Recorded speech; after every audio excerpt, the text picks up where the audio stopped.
We are obviously focusing on the work. ST ini udah dicintai sama rakyat. Kalau lu panggil lagi, gue sih nggak masalah. Dia.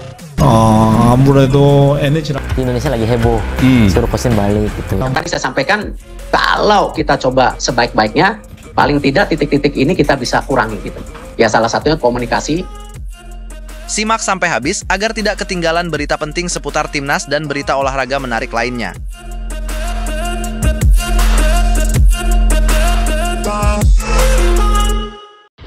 Dirumorkan bakal jadi pelatih timnas Indonesia, Frank de Boer ditolak supporter. Isu panas sedang mengguncang sepak bola nasional setelah muncul rumor mengejutkan bahwa Frank de Boer, mantan pelatih tim nasional Belanda, dikabarkan menjadi kandidat kuat pengganti Patrick Kluivert untuk posisi pelatih kepala timnas Indonesia.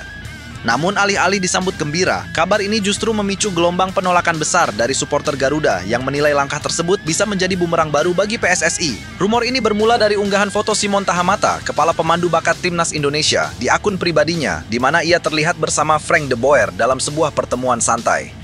Unggahan itu langsung menyulut spekulasi bahwa keduanya tengah membahas peluang kerjasama untuk proyek besar timnas Indonesia pasca pemecatan Kluivert. Sejak Indonesia resmi mengakhiri kerjasama dengan Patrick Kluivert pada pertengahan Oktober 2025, posisi pelatih kepala Garuda memang menjadi kursi paling panas di sepak bola Asia Tenggara.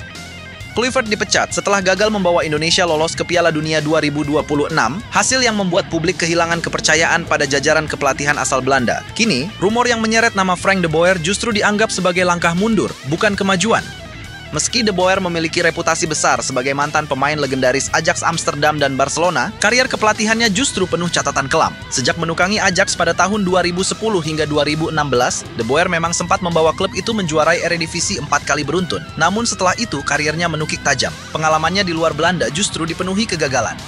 Di Inter Milan, ia hanya bertahan 85 hari, mencatat 5 kemenangan, 2 hasil imbang, dan 7 kekalahan dalam 14 laga sebelum dipecat pada Oktober 2016. Tak lama berselang, ia mencoba peruntungan di Crystal Palace, tetapi hanya bertahan 4 pertandingan di Liga Inggris tanpa mencetak satu pun gol dan langsung dipecat. Perjalanannya di Atlanta United di Liga Amerika Serikat pun berakhir dengan kekacauan internal setelah tim gagal total di babak playoff. Bahkan di timnas Belanda, masa jabatannya berakhir dengan kekecewaan besar setelah gagal total di Euro 2021. Maka tak heran jika banyak supporter Indonesia menilai rumor de Boer hanyalah pengulangan kesalahan yang sama seperti ketika PSSI menunjuk Patrick Kluivert. Dari pantauan media sosial, berbagai komentar keras bermunculan. Banyak pendukung Garuda menilai de Boer bukan sosok yang tepat untuk menangani tim dengan karakter dan kultur seperti Indonesia. Sebagian besar menilai gaya kepemimpinan de Boer yang keras, dingin, dan minim pendekatan personal tidak cocok untuk pemain Indonesia yang membutuhkan pelatih dengan komunikasi terbuka dan motivasi emosional tinggi. Bahkan sejumlah fans menulis tagar tolak de Boer di media sosial, yang langsung menjadi tren di platform X dalam waktu singkat. Salah satu alasan mengapa rumor ini terdengar cukup masuk akal adalah hubungan lama antara de Boer dan Erick Thohir. Keduanya sempat bekerja sama di Inter Milan ketika Erick menjabat sebagai presiden klub dan de Boer menjadi pelatih. Namun sejarah kerja sama keduanya justru tidak membuahkan hasil positif.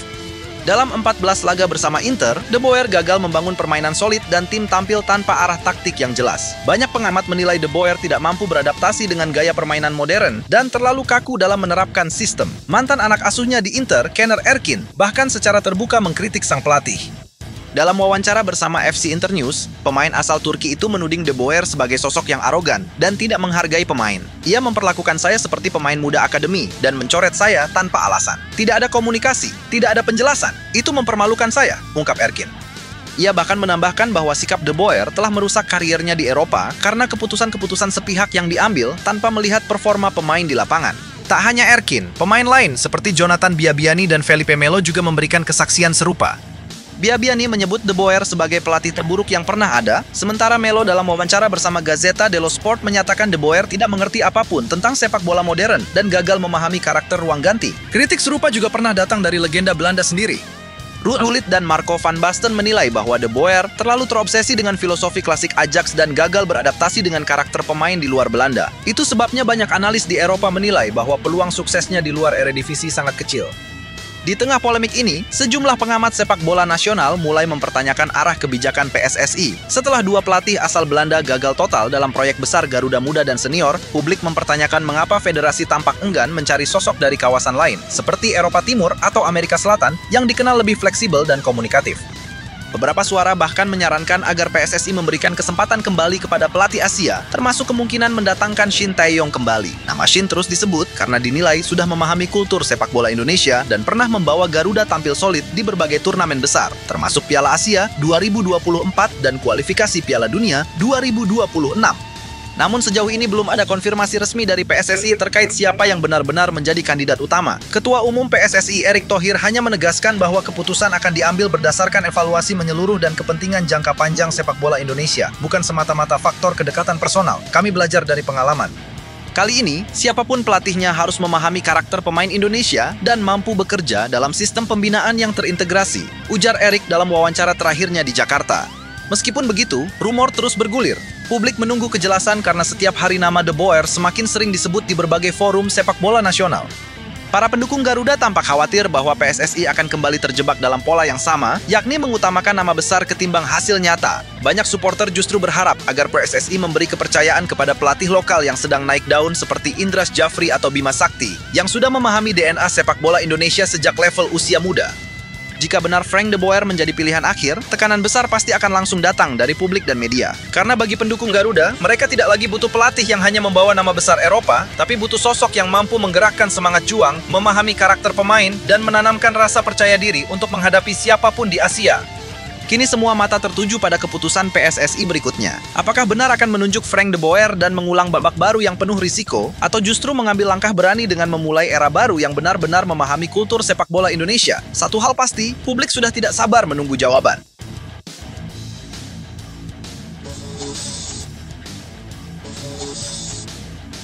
Timnas Indonesia malah rugi besar jika ikut Jepang keluar AFC.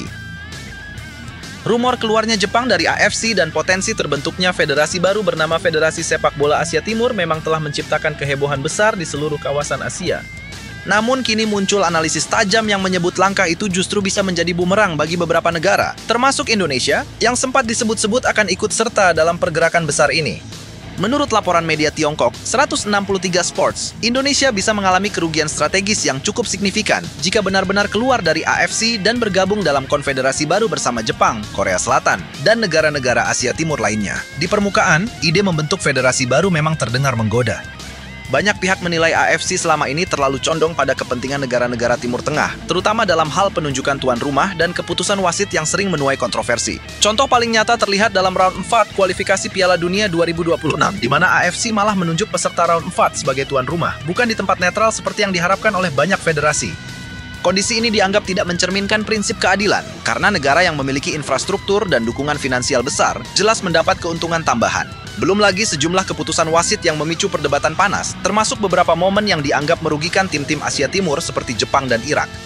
Irak bahkan secara terbuka menyuarakan kekecewaannya setelah gagal merebut tiket otomatis ke Piala Dunia 2026 akibat faktor non-teknis yang mereka sebut sebagai bias wasit dan campur tangan politik dalam pengaturan jadwal pertandingan. Dari situ, wacana pembentukan federasi baru muncul sebagai bentuk perlawanan terhadap sistem lama yang dinilai tidak adil. Jepang disebut akan memimpin gerakan ini bersama Korea Selatan, dan beberapa negara Asia Tenggara seperti Indonesia, Malaysia, dan Vietnam dikabarkan siap mendukung. Namun di sisi lain, analisis mendalam dari media Tiongkok menyebut bahwa langkah seperti itu bukan tanpa risiko besar. 163 Sports menilai bahwa dengan keluarnya negara-negara kuat Asia Timur dari AFC, kuota Piala Dunia untuk Asia akan otomatis terbagi dua bagian, yakni untuk Federasi Asia Barat dan Federasi Asia Timur. Artinya, masing-masing konfederasi hanya akan mendapatkan setengah dari total jatah yang saat ini dimiliki Asia, yaitu 8,5 tiket untuk Piala Dunia 2026. Jika pembagian itu terjadi, maka Federasi Asia Timur kemungkinan besar hanya akan mendapat 3 hingga 4 jatah langsung ke Piala Dunia. Persaingan pun akan menjadi jauh lebih keras, karena di dalamnya terdapat kekuatan besar seperti Jepang, Korea Selatan, Australia, dan Cina. Sementara negara seperti Indonesia, Vietnam, dan Malaysia harus berjuang lebih keras untuk menembus zona 4 besar itu. Dengan perbandingan kekuatan yang sangat timpang, peluang skuad Garuda untuk menembus Piala Dunia justru akan semakin tipis. 163 menulis, jika AFC dipecah menjadi 2 konfederasi, maka jatah Piala Dunia Asia pasti akan terbagi 2, dan tim-tim seperti Indonesia akan kesulitan menyaingi kekuatan besar Jepang dan Korea Selatan. Dalam analisisnya, media tersebut juga menyinggung bahwa meski federasi baru akan menjanjikan keadilan kompetisi yang lebih baik, secara teknis peluang untuk lolos ke turnamen besar akan menurun drastis. Pasalnya, Jepang dan Korea Selatan adalah dua raksasa yang hampir selalu lolos otomatis ke Piala Dunia dalam 2 dekade terakhir. Sementara Australia memiliki pengalaman dan kualitas pemain Eropa yang membuat mereka selalu kompetitif. Selain itu, China dan Korea Utara pun memiliki potensi besar jika mereka ikut bergabung di federasi baru. Dengan demikian, tim-tim dari Asia Tenggara seperti Indonesia akan kembali berada di posisi underdog yang sulit keluar dari bayang-bayang negara-negara elit tersebut. Media Tiongkok juga menyoroti bahwa dilema yang sama akan dihadapi oleh China sendiri. Mereka menulis, tim nasional Tiongkok akan menghadapi dilema besar, apakah tetap berada di zona Asia Barat yang didominasi tim-tim teluk, atau bergabung dengan Asia Timur yang dikuasai Jepang dan Korea Selatan. Mengingat kekuatan saat ini, dua pilihan itu sama-sama tidak ideal. Artinya, dalam situasi apapun, baik China maupun Indonesia akan menghadapi kesulitan besar dalam mengejar tiket ke turnamen bergengsi seperti Piala Dunia.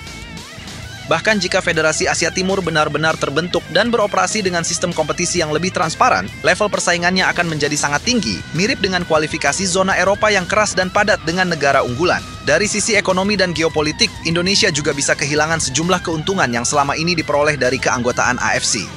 Selama berada di bawah AFC, PSSI mendapatkan akses pada berbagai program pengembangan, pendanaan, dan lisensi pelatih yang diakui FIFA secara langsung melalui mekanisme yang sudah mapan. Jika Indonesia keluar dari AFC tanpa jaminan pengakuan resmi dari FIFA terhadap federasi baru, maka otomatis seluruh sistem kompetisi domestik, lisensi pelatih, dan peringkat FIFA bisa terganggu. Hal ini juga bisa memengaruhi status klub-klub Indonesia dalam turnamen kontinental seperti AFC Cup atau AFC Champions League, yang selama ini menjadi ajang penting untuk menguji kualitas pemain lokal dan memberikan eksposur internasional. Tidak hanya itu, peluang kolaborasi dengan federasi kuat di Timur Tengah seperti Arab Saudi, Qatar, atau Uni Emirat Arab pun akan menghilang. Padahal negara-negara tersebut merupakan mitra strategis dalam hal sponsorship, siaran televisi, dan pengembangan infrastruktur olahraga. Sementara itu, federasi baru yang dipimpin Jepang tentu membutuhkan waktu panjang untuk mendapatkan pengakuan internasional, membangun sistem keanggotaan, dan menyusun kalender kompetisi yang sinkron dengan FIFA. Semua itu tidak bisa terjadi dalam waktu singkat.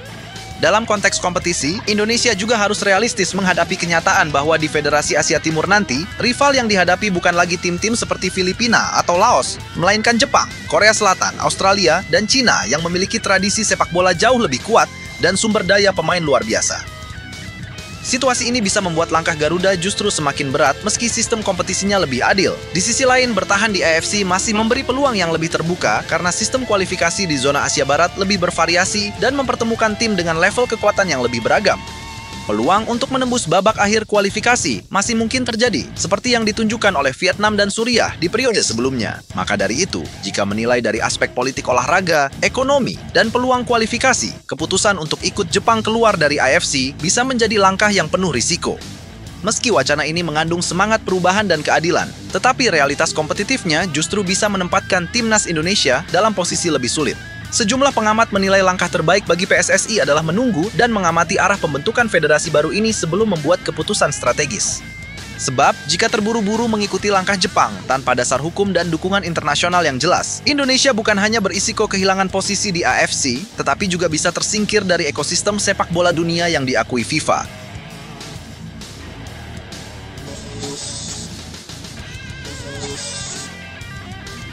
Pelatih Singapura ngeri satu grup dengan timnas Indonesia U23 di SEA Games 2025.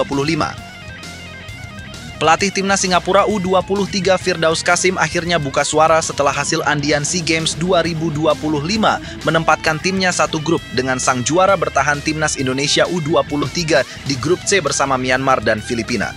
Hasil drawing ini langsung mencuri perhatian publik Asia Tenggara karena sejak awal, grup C sudah disebut sebagai grup neraka. Dalam drawing resmi yang digelar di Bangkok, Thailand, Singapura mendapatkan undian terakhir dan langsung terseret ke grup maut yang diisi oleh tim yang punya tradisi kuat. Indonesia datang ke turnamen ini dengan status juara bertahan setelah 2 tahun lalu menumbangkan Thailand dengan skor 5-2 dalam laga final yang bersejarah di Phnom Penh. Kala itu tim Garuda Muda memutus puasa panjang medali emas sejak tahun 1991. Kini, dengan status sebagai tim unggulan, Indonesia kembali jadi pusat perhatian. Sementara bagi Singapura, ini adalah tantangan yang berat sekaligus ujian besar untuk generasi muda mereka. Firdaus Qasim yang baru menjabat kurang dari 2 tahun sebagai pelatih kepala Young Lions mengatakan, meski berat, mereka tidak akan menyerah begitu saja. Ia menegaskan bahwa skuadnya akan datang ke Chiang Mai dengan semangat tinggi. Kami tahu lawan kami adalah juara bertahan. Tapi ini kesempatan untuk membuktikan diri. Kami datang bukan untuk menjadi pelengkap. Kami datang untuk bersaing, ujarnya dalam konferensi pers yang disiarkan oleh Federasi Sepak Bola Singapura.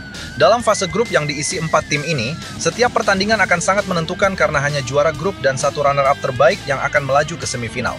Format tersebut membuat tekanan semakin besar karena tim tidak boleh kehilangan poin di awal. Singapura akan menghadapi Indonesia di laga pembuka pada tanggal 3 Desember 2025 di Stadion 700 Anniversary, Chiang Mai. Pertandingan ini diprediksi bakal menjadi laga paling panas di fase grup karena keduanya sama-sama ingin meraih start sempurna. Dari sisi kekuatan, Indonesia jelas lebih diunggulkan. Skuad asuhan Indras Jafri dihuni kombinasi pemain muda yang sudah berpengalaman di level senior. Nama-nama seperti Marcelino Ferdinand, Hoki Caraka, Ivar Jenner, dan Rafael Struijk diprediksi kembali memperkuat Garuda Muda. Ditambah dengan kehadiran pemain-pemain muda baru hasil regenerasi dari ajang Piala AFF U23 dan kualifikasi Piala Asia U23, Timnas Indonesia kini tampil dengan kedalaman skuad yang luar biasa. Indras Jafri dalam tanggapan singkatnya lewat Instagram hanya menulis satu kata, Bismillah. Sebuah respon singkat tapi penuh makna yang menunjukkan keyakinan dan kesiapan timnya menghadapi tantangan apapun. Di sisi lain, pelatih Firdaus Qasim mengakui bahwa skuadnya akan menjalani jalan yang sulit, namun dia menolak menyerah sebelum bertanding. Ia percaya pada kekuatan mental dan semangat pantang menyerah dari para pemain muda Singapura. Kami tahu jadwal kami padat, kami tahu lawan kami tangguh. Tapi kami tidak akan datang untuk menonton. Kami ingin menciptakan kejutan, katanya lagi dengan nada tegas. Dalam beberapa bulan terakhir, Singapura U23 memang menunjukkan peningkatan performa di beberapa laga uji coba. Mereka sempat menahan imbang Malaysia U23 dengan skor 1-1 di Stadion Jalan Besar dan juga menang tipis 2-1 atas Brunei U23. Namun tetap saja, menghadapi Indonesia yang tengah berada di puncak performa jelas jadi ujian besar. Indonesia sendiri datang ke SEA Games dengan kepercayaan diri tinggi setelah tampil luar biasa di Piala Asia U23 dan babak kualifikasi Olimpiade Paris 2024.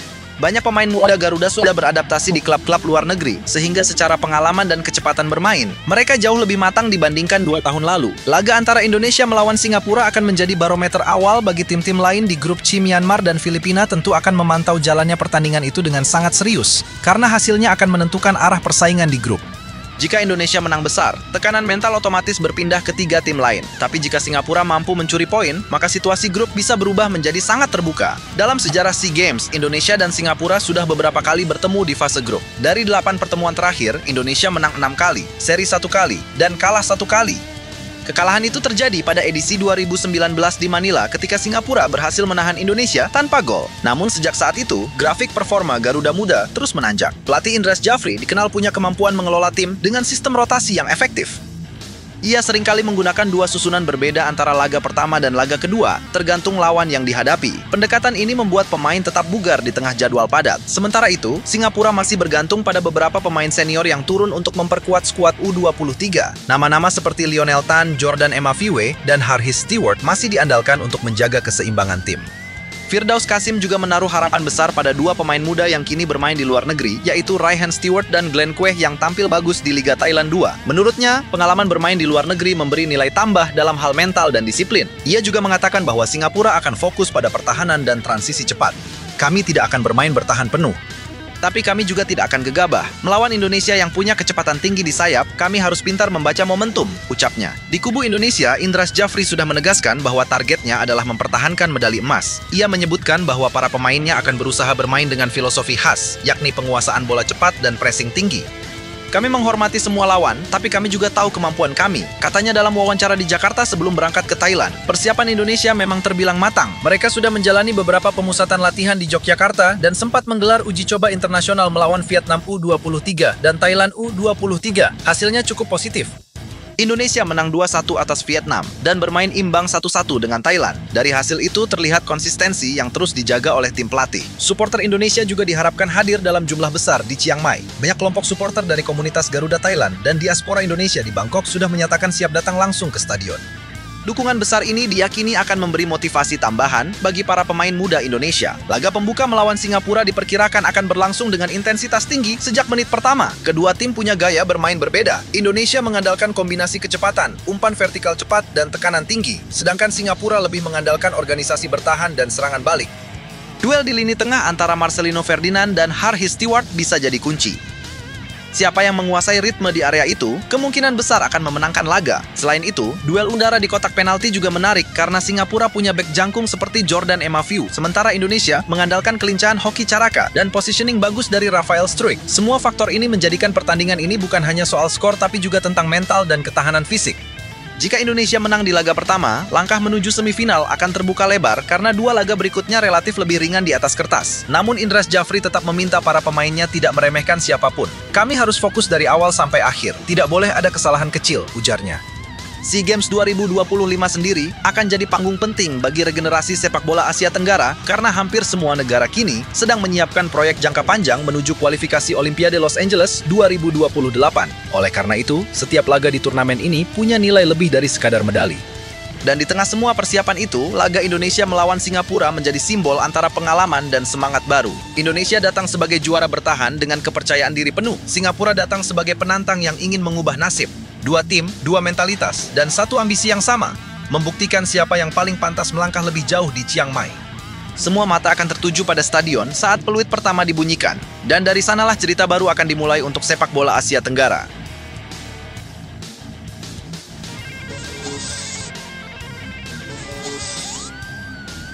Makin gacor dan kompak bersama klubnya, Jay Itzes dipuji media Italia.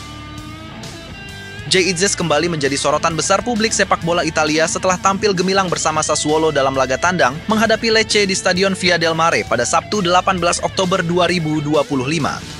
Dalam pertandingan pekan ke-7 Serie A, musim 2025-2026 itu, Sassuolo berhasil menahan imbang tuan rumah Lecce tanpa gol. Skor 0 sama memang tidak mencerminkan intensitas permainan, karena sepanjang 90 menit kedua tim tampil terbuka dan penuh energi. Namun sorotan utama tertuju pada performa solid Jay Itzes yang benar-benar menjadi benteng utama tim tamu. Pemain keturunan Indonesia berusia 25 tahun itu tampil tak tergantikan di lini belakang Nero Verdi. Ia kembali dipercaya pelatih Alessio Dionisi untuk menjadi starter bersama Filippo Romagna di jantung pertahanan dalam skema 4-2-3-1. Sejak menit pertama, Jay tampil penuh konsentrasi. Ia menunjukkan kemampuan membaca arah bola yang luar biasa, disiplin dalam menjaga posisi, dan berani melakukan blok maupun duel udara. Berdasarkan data pertandingan, Jay mencatat 2 kali intercept bersih, 3 kali melakukan recovery bola penting, serta memenangkan 3 duel udara melawan striker Lecce yang lebih tinggi. Meski laga berlangsung di bawah tekanan publik tuan rumah, Jay tetap tenang dan mampu mengatur tempo dari lini belakang. Yang membuatnya semakin mendapat pujian adalah kontribusi dalam membangun serangan. Dalam sistem permainan Sassuolo, dua bek tengah tidak hanya dituntut kuat bertahan, tetapi juga harus berani memulai serangan dari bawah. Dan disinilah kualitas Jay terlihat jelas. Dengan kaki kanan yang dominan dan ketenangan tinggi, ia mampu mengalirkan bola ke lini tengah dengan akurasi luar biasa. Catatan statistik menunjukkan Jay Itzes mencatat 96% akurasi umpan selama pertandingan, dengan 100% umpan sukses di area lawan dan 95% di area sendiri. Angka yang mencerminkan efisiensi tinggi dan kemampuan teknis di atas rata-rata. Tak heran bila SofaScore memberikan nilai 7,0 untuk penampilannya, salah satu rating tertinggi di laga tersebut. Media lokal pun turut menyanjungnya. Sassuolo News menulis bahwa Jay tampil lebih garang dibanding rekannya Filippo Romagna, namun selalu tepat waktu dalam intervensi. Media itu juga menyoroti satu momen penting di babak pertama ketika Jay mengirimkan umpan diagonal sempurna ke arah Armand Lauriente yang sudah bebas di sisi kiri. Sayangnya peluang emas itu gagal dimanfaatkan oleh sang winger asal Prancis. Umpan tersebut menjadi simbol dari kepercayaan diri Jay yang kini mulai memantapkan diri sebagai bek utama Sassuolo musim ini. Sejak bergabung dari Venezia pada awal musim panas 2025, Jay Itzes langsung beradaptasi dengan cepat bersama skuad Nero Verdi. Banyak pihak sempat meragukan kemampuannya untuk bersaing di kasta tertinggi Italia, namun performa demi performa membungkam keraguan tersebut. Kini ia menjadi salah satu pemain dengan menit bermain tertinggi di antara bek tengah Sassuolo. Pelatih Dionisi memuji sikap profesional dan kemampuan Jay membaca permainan. Ia disebut memiliki karakter yang jarang dimiliki pemain muda. Jay juga berperan besar dalam menjaga kekompakan tim, baik di ruang ganti maupun di lapangan. Dengan komunikasi yang baik, ia seringkali menjadi penghubung antara lini belakang dan kiper Andrea Consigli. Dalam beberapa laga terakhir, Sassuolo menunjukkan peningkatan signifikan di sektor pertahanan. Mereka hanya kebobolan 1 gol dalam 3 pertandingan terakhir Serie A. Hal itu tentu menjadi sinyal positif bagi tim yang musim lalu kerap kesulitan menjaga konsistensi. Kehadiran Jay Itzes bukan hanya menambah stabilitas, tetapi juga memperkuat semangat kolektif. Rekannya di lini belakang, Romagna, mengaku senang bermain bersama Jay karena menurutnya Jay selalu tenang dan tahu kapan harus maju atau tetap di posisi. Gaya mainnya yang elegan namun tegas membuat lawan seringkali frustrasi. Tak hanya itu, publik Italia mulai mengakui bahwa Jay Itzes kini bukan sekadar pemain tambahan, melainkan aset penting dalam proyek jangka panjang Sassuolo. Beberapa analis Serie A bahkan mulai menyebut bahwa Itzes berpotensi menarik minat klub-klub besar seperti Fiorentina atau Lazio jika terus tampil konsisten hingga akhir musim. Tapi bagi Jay sendiri, fokusnya tetap satu, yaitu membantu Sassuolo finish di posisi lebih baik dari musim lalu. Dalam wawancara usai laga melawan Lecce, Jay dengan rendah hati mengatakan bahwa hasil imbang memang tidak ideal, tapi clean sheet tetap penting. Ia menyebut kerja sama tim menjadi faktor utama dan berharap momentum ini berlanjut saat menghadapi AS Roma pekan depan. Pertandingan berikutnya melawan Roma di Mapei Stadium, Reggio Emilia pada Minggu 26 Oktober 2025 akan menjadi ujian berat karena Roma tengah dalam performa menanjak di bawah pelatih Daniele De Rossi. Jay menyebut menghadapi tim besar seperti Roma selalu memberikan motivasi ekstra. Ia juga menyadari bahwa lini depan Roma yang diperkuat Paulo Dybala dan Romelu Lukaku akan memberi tekanan besar, tapi ia siap menantangnya. Dalam sesi latihan terakhir, pelatih Dionisi terlihat memberi porsi latihan transisi bertahan lebih banyak. Jay memimpin barisan belakang dalam beberapa simulasi duel udara dan build-up cepat. Rekan-rekannya pun mulai terlihat makin kompak. Kombinasi antara pengalaman Romagna, kecepatan Toljan, serta disiplin Jay di tengah menjadi fondasi penting bagi Sassuolo. Menariknya, performa apik Jay juga berdampak langsung pada kepercayaan fans Indonesia yang semakin bangga melihat salah satu pemain naturalisasi tampil gemilang di Eropa. Banyak warganet tanah air memenuhi kolom komentar unggahan Sassuolo dengan pujian dan semangat. Mereka menganggap Jay adalah bukti nyata bahwa pemain keturunan bisa berkontribusi besar di level internasional. Di sisi lain, media Italia juga menyoroti sisi kedewasaan Jay. Meski masih muda, ia dikenal sangat disiplin, jarang membuat pelanggaran tidak perlu, dan hampir tak pernah terpancing emosi. Catatan fair play-nya bahkan menjadi salah satu terbaik di antara bek tengah Serie A dengan hanya 2 kartu kuning dalam 7 laga. Ini menunjukkan tingkat kontrol diri yang tinggi. Tidak hanya kemampuan teknis dan mental, Jay juga dikenal rajin mempelajari pola serangan lawan. Dalam setiap sesi analisis video, ia selalu mencatat kebiasaan striker yang akan dihadapi. Kebiasaan profesional seperti itu membuat pelatih dan staf teknis sangat menghormatinya. Melihat tren positif ini, tak sedikit media di Italia mulai mengangkat kisahnya sebagai contoh pemain modern yang mampu menjaga keseimbangan antara pertahanan dan distribusi bola. Sebuah artikel di Football Italia bahkan menulis bahwa Jay Itzes adalah the calm architect at the back, arsitek tenang di lini pertahanan yang mampu mengendalikan irama permainan dari area paling belakang. Dengan performa yang terus meningkat, nilai pasar Jay diprediksi melonjak signifikan di bursa transfer musim panas mendatang. Dari yang 6 juta euro kini diperkirakan bisa mencapai 10 juta euro jika terus konsisten. Namun bagi Jay, semua itu hanyalah bonus. Fokus utamanya tetap menjaga performa dan membawa Sassuolo menembus papan tengah Serie A. Pertandingan melawan Roma akan menjadi tolok ukur apakah pertahanan kokoh Sassuolo benar-benar siap menghadapi tekanan klub besar. Jika mampu menahan gempuran Dybala dan Lukaku, Jay akan semakin mengukuhkan reputasinya sebagai bek top Asia di Eropa. Momentum ini jelas menjadi kabar menggembirakan bagi timnas Indonesia karena artinya mereka memiliki pemain dengan pengalaman top level yang bisa menjadi pilar penting di kualifikasi Piala Asia mendatang. Jay Itzes kini bukan hanya pemain klub Italia, tetapi simbol kebanggaan sepak bola nasional yang sedang naik daun. Dan menariknya, konsistensi Jay Itzes bukan hanya soal angka di atas kertas, tetapi juga soal karakter dan kestabilan mental di lapangan yang kini mulai diakui publik sepak bola Italia. Dalam beberapa pekan terakhir, setiap kali Sassuolo bermain, nama Jay Itzes selalu muncul di kolom analisis pasca laga. Banyak pengamat menilai bahwa pemain berdarah Indonesia Belanda ini mulai menjelma menjadi sosok kunci dalam pola permainan Sassuolo yang mengandalkan build-up dari belakang. Jay bukan hanya bek bertahan biasa, tetapi pemain yang berperan sebagai pemulai serangan dengan visi luas dan ketenangan luar biasa dalam distribusi bola.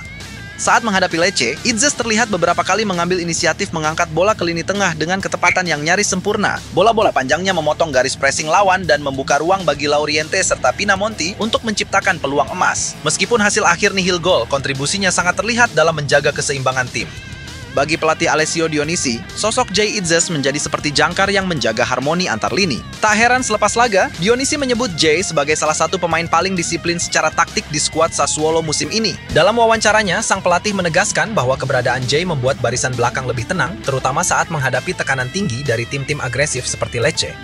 Media Italia lain seperti Tutto Mercato dan Gazzetta dello Sport juga mulai menyorot kiprah Jay dengan menempatkannya sebagai salah satu bek muda yang patut dipantau di Serie A musim ini. Statistiknya pun tak bisa dibantah. Dalam 7 pekan pertama Serie A, Jay telah mencatatkan rata-rata 3 intercept per laga, 4 clearances, dan tingkat keberhasilan passing di atas 95%.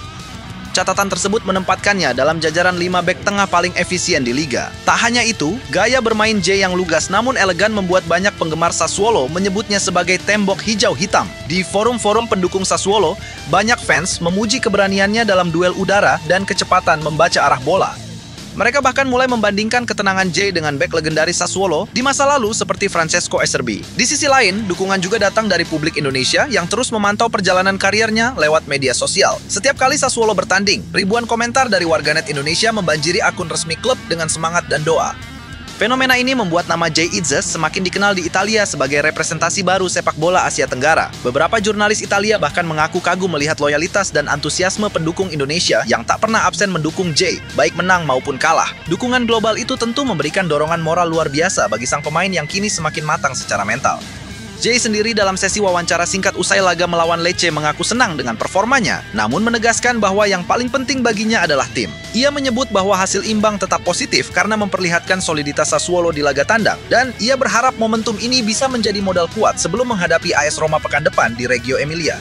Laga melawan Roma diyakini akan menjadi ujian berat bagi pertahanan Sassuolo, sebab Giallorossi punya daya serang tinggi lewat Paulo Dybala dan Tammy Abraham. Namun Jay Itzes tampak tenang, ia mengatakan akan berusaha menjaga performa dan berkomunikasi lebih intens dengan Romagna agar koordinasi lini belakang semakin kokoh. Di pusat latihan Mapei, atmosfer latihan pun disebut semakin hangat. Jay terlihat berinteraksi lebih cair dengan rekan setimnya, bahkan sering bercanda dengan Lauriente dan Bajrami. Hubungan baik di luar lapangan ini berimbas pada koordinasi permainan yang makin padu di lapangan. Sassuolo News menyebut bahwa chemistry antar pemain belakang Sassuolo kini lebih hidup berkat karakter positif Jay yang disiplin namun rendah hati. Ia bukan tipe pemain yang banyak bicara, tapi contoh sikap profesionalnya memengaruhi rekan setim secara diam-diam.